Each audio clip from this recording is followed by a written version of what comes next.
महाराष्ट्र में भक्त हुए श्री त्रिलोचन जी, परम संत सेवी, श्री पंडरीनाथ भगवान के चरणों में ही रहते थे। पति पत्नी दोनों निवास करते थे, उनके कोई संतान नहीं थी, इसलिए उन्होंने जीवन भर क्या नियम अपनाया कि जो भी धन आदि उनके पास था, जो भी वैभव था, उन्होंने वो पंढरपुर आने वाले वैष्णवों की सेवा में खर्च करने का उसका मन बनाया कि यहां इतने दर्शनार्थी आते हैं, सबका भोजन प्रसादी सामग्री हमारे घर में बना करेगी। तो श्री त्रिलोचन जी पंढरपुर आने वाले दर्शनार्थियों को घर बुला करके प्रेम से भोजन पवाते थे, और जितने भी दर्शनार्थी दर्शन करके पंढरपुर से जाते थे वो अन्य संतों को कह देते, बोले कहां जा रहे हो? बोले पंढरपुर जा रहे हैं। बोले भैया पंढरपुर जा रहे हो तो त्रिलोचन जी के यहां जाना, उनके यहां भोजन प्रसादी बहुत बढ़िया संतों के अनुकूल बनाते हैं। बड़ी ख्याति हो गई महाराज जी, अब तो जितनी भीड़ पंढरपुर विठल मंदिर में, उतनी भीड़ त्रिलोचन जी के घर के बाहर संतों की, दर्शनार्थियों की, सब प्रसाद पाने के लिए जाते। त्रिलोचन जी और उनकी पत्नी बड़े प्रसन्न कि इतनी संतों की सेवा हम कर पा रहे हैं, ये हमारा सौभाग्य है। धीरे धीरे दोनों वृद्ध अवस्था को प्राप्त हो गए। दोनों वृद्ध हो गए तो अब इतनी सामग्री बना नहीं पाते, कोई सेवक नहीं था, स्वयं बनाते थे पति पत्नी मिलकर के। अब तो ऐसा हो जाता, कभी कभी दाल लग जाती, जल जाती, रोटियां सेकते तो रोटियां जल जाती। वृद्ध अवस्था, थक भी गए थे बहुत ज्यादा, तो प्रसाद पवाते तो थे, संत जन बेचारे प्रेम से स्वीकार तो करते, पर अब स्वाद नहीं होता था, तो बेचारे जैसा था उसको पाते, थोड़ा बहुत पा करके चले जाते। धीरे धीरे संतों का आगमन अब कम होने लगा। त्रिलोचन जी इस बात से बड़े परेशान हो गए, बोले भैया संत हमारे घर से आना बंद हो गए, हम क्या करें? तो श्री त्रिलोचन जी महाराज ने बाहर एक बड़ा सा कुछ होर्डिंग जैसा लगा दिया, उस पर लिख दिया कि अंदर कोई संत सेवा आदि के लिए एक सेवक की आवश्यकता है, अगर किसी के अंदर सेवा भाव हो तो वो आकर के भीतर संपर्क करे। सेवा, ब्रजवासी सेवा, गौ सेवा, इन सब सेवाओं के प्रकल्प में यदि आप सेवक की कामना करोगे तो कहीं ना कहीं किसी ना किसी रूप में ठाकुर जी आएंगे सेवा के लिए। त्रिलोचन जी ने बाहर लिख दिया कि भाई संत सेवा के लिए सेवक की आवश्यकता है, यदि कोई सेवा भावी सेवा करना चाहता है तो भीतर आके संपर्क करे। अब यह बोर्ड पढ़ लिया हमारे श्री पंडरीनाथ भगवान ने, और श्री विठल भगवान एक छोटे से बालक का रूप धारण करके त्रिलोचन जी के यहाँ पहुंच गए। त्रिलोचन जी के यहाँ पहुंचे, त्रिलोचन जी बैठे थे। बोले साहब जी, आपने बाहर लिख रखा है संत सेवा के लिए यदि कोई इच्छुक हो तो भीतर आके संपर्क करे, मुझे सेवा करनी है। त्रिलोचन जी और उनकी पत्नी देखें, बोले कितना छोटा सा बालक है, कितना प्यारा है, ये तुम्हारे माता पिता नहीं है?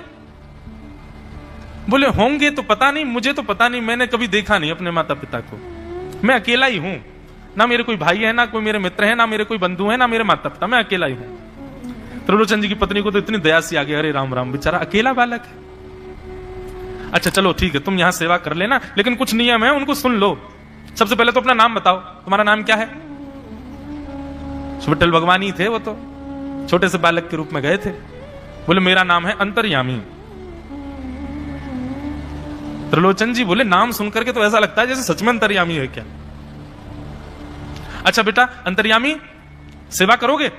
बोले ये सेवा करना तो मेरा जन्म जन्मांतर का काम है, मैं यही तो करता हूं। संतों की सेवा करना, वैष्णवों की सेवा करना, भक्तों की रक्षा करना, ये मेरा जन्म सिद्ध अधिकार है, मैं इसी के लिए ही आता हूं। त्रिलोचन जी और उनकी पत्नी एक दूसरे का मुख देख करके बोले नेक्स्ट सा बालक है, लेकिन बोलता कैसे है? ठाकुर जी तो सत्य बोल रहे थे। बोले अच्छा, सुबह एक सब्जी बनानी पड़ेगी, दाल बनानी पड़ेगी, और हमारे यहाँ लगभग 100-150 संत आते हैं, उनके हिसाब की रोटी बनानी पड़ेगी, और सब बेटा तुमको करना पड़ेगा, हम थोड़ा बहुत सहायता कर देंगे, हमसे ज्यादा बनता नहीं है, तुमको ही सब सिद्ध करना पड़ेगा। अंतर्यामी भगवान बोले बिल्कुल निश्चिंत रहो, हम खीर भी बनाएंगे, हम रबड़ी भी बनाएंगे, हम रायता भी बना दिया करेंगे, हम 2-4 सब्जी और बना दिया करेंगे।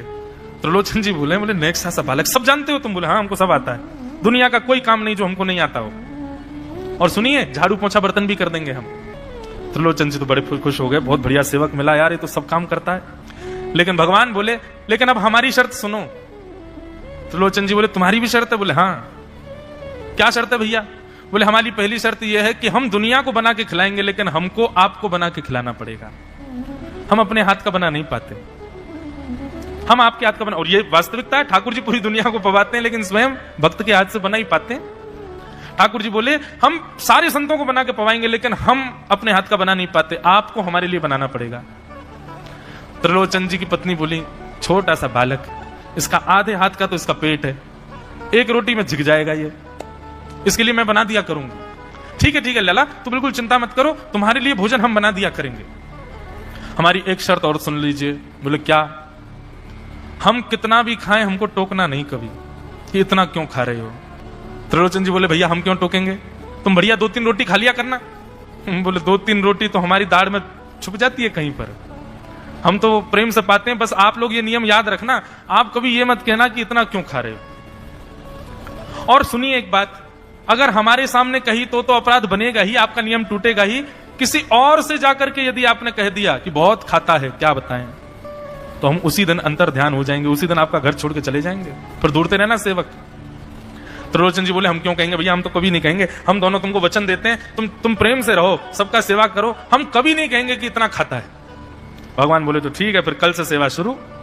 अगले दिन महाराज त्रिलोचन जी और पत्नी उठे सवेरे ब्रह्म मुहूर्त में, देखा तो महाराज भीतर ही ठाकुर जी बढ़िया अपनी कमर कस करके, सिर पर ढांटा बांध करके, मुंह पर कपड़ा लगा करके और कढ़ाई में लिए चला रहे हैं, बना रहे हैं दाल। एक हाथ से दाल बना रहे हैं, फिर दौड़ के जाते हैं दूसरी कढ़ाई पे, वहां पर खीर बना रहे हैं, फिर कहीं जाते हैं वहां पूड़ी उछाल उछाल करके धर रहे हैं। त्रिलोचन जी और उनकी पत्नी देख रहे खड़े खड़े, अकेले ठाकुर जी सब बना रहे हैं, नेक सा बालक। 8 बजे से संतों की जमात आनी प्रारंभ हो गई, सुबह के समय हो गया। महाराज अकेले ही पत्तल लेकर के दौड़ते हैं, सारे संतों को पत्तल बांटे जाते हैं, फिर अकेले ही सामग्री लेकर के जाते हैं और लेकर के सबको बांटते हैं। त्रिलोचन जी कोई सामग्री लेके जाए तो ठाकुर जी बीच में ही आ जाते हैं, बाबूजी आप जाके बैठो, मैं बांट रहा हूं ना, आप उठ के मत आओ, आप उठ के आओगे सब फैल जाएगा, मैं कर रहा हूं ना सब। अकेले ठाकुर जी, अकेले अंतर्यामी भगवान सब कर रहे थे।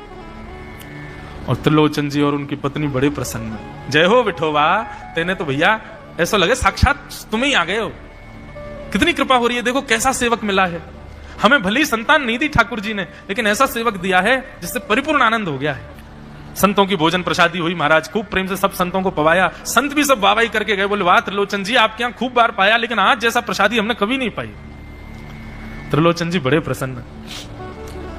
सब संत चले गए, भगवान तुरंत पहुंचा लिया है, पूरे फर्श को मार्जन कर दिया, सब बिल्कुल सारी दरी वरी समेट करके रख दी, सब पत्तल आदि सबको व्यवस्थित कराए, सारे बर्तन मांज करके धर दिए, सब बिल्कुल व्यवस्थित करके और आकर के ठाकुर जी सामने बैठ गए। मैया अब सेवा हमारी तो पूर्ण हो गई, अब हमारी पेट पूजा करो, अब आप लगो रसोई में, हमारे लिए बनाओ। वो तो इतने भाव में आ गए, अरे मेरे लाला मैं अभी बना के लाती हूँ। सुंदर सुंदर सब्जी बनाई, सुंदर रोटी बनाई, सुंदर खीर बनाई, थोड़ी थोड़ी एक दोना, दो दोना मान लो सब्जी बनाई, दो दोना खीर बना दी, 10-5 पूड़ी बना दी, ठाकुर जी की बढ़िया थाली लगाई, थाली लगा करके सामने धर दी। अंतर्यामी भगवान बैठ गए, प्रेम से पाने लगे, पाते जाए महाराज, वो तो खाते जाए, खीर उठा करके पी जाए, सब्जी उठा के पी जाओ, और लाओ मैया भूख लगी है जल्दी लाओ। 10 की 10 पूड़ी एक बार में चट और लेकर के आई, बेचारी देती गई, 10 की पूड़ी और धरवा ली, फिर उनको भी पा गए। अब मैया ने इतनी सामग्री बनाई थी, बोले मैया भूख लगी है जल्दी जाओ, आटा मारो, फिर से सेको, बढ़िया लेके आओ सामग्री, आपसे हमने कही थी कि आपको हमको पवाना पड़ेगा। नहीं बेटा तू बिल्कुल बैठो रे। अरे भैया मुझे तो लगी नेक्स्ट सौ पेटा, कोई तो कुआ है पूरा, कितना डाल दो भरे कोई ना। महाराज आटा मारते मारते शाम हो गई, शाम तक ठाकुर जी पाते ही रहे और खूब पेट भर के पाया। महाराज एक आसन पर अखंड 4 घंटा बैठ करके भोजन किया, और भोजन करने के बाद ठाकुर जी बोले ठीक है सेठ जी अब आओ, लाओ तेल ले आओ, आपकी नेक मालिश कर दूं, आपकी नेक सेवा कर दूं, आप थक गए होंगे। त्रिलोचन में नहीं इसकी आप नहीं क्यों नहीं है, तेल लेकर के उनकी मालिश भी कर दें। इस प्रकार चले। त्रिलोचन जी की पत्नी बेचारी पहले दिन तो कुछ नहीं बोली, दूसरे दिन भी कुछ नहीं बोली, तीसरे दिन उसके मन में आया, बोले ये क्या कर लिया हमने, सुबह जितना भोजन बनना चाहिए उतना तो ये अकेला ही पाता है, सुबह संतों का ये बना देता, पर शाम को इसके लिए जितना बनता वो संतों के बराबर ही बैठता है पूरा। त्रिलोचन जी कहते नहीं तुमको याद नहीं उसने कहा था कभी कहना नहीं ऐसा। बोले हाँ नहीं मैं ध्यान रखूंगी, नहीं कहना है। लेकिन अंतर्यामी भगवान तो खूब प्रेम से घर के सारे काम कर रहे हैं उनके। महीना 1.5 महीना बीत गया, खूब आनंद से सेवा चल रही थी।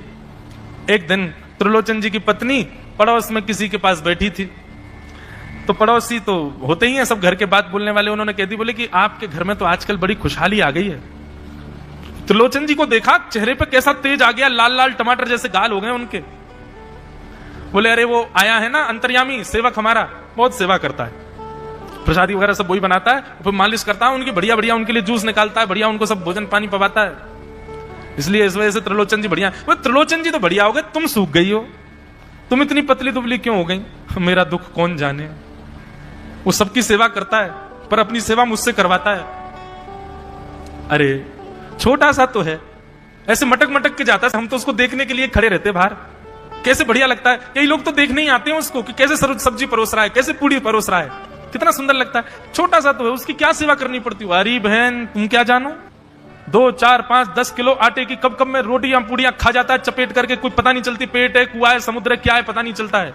इतना खाता है, इतना खाता है, इतना खाता है। 4 घंटे की समाधि पर बैठता है एक साथ, थाली नहीं थाल लगाना पड़ता है उसके लिए, इतना खाता है।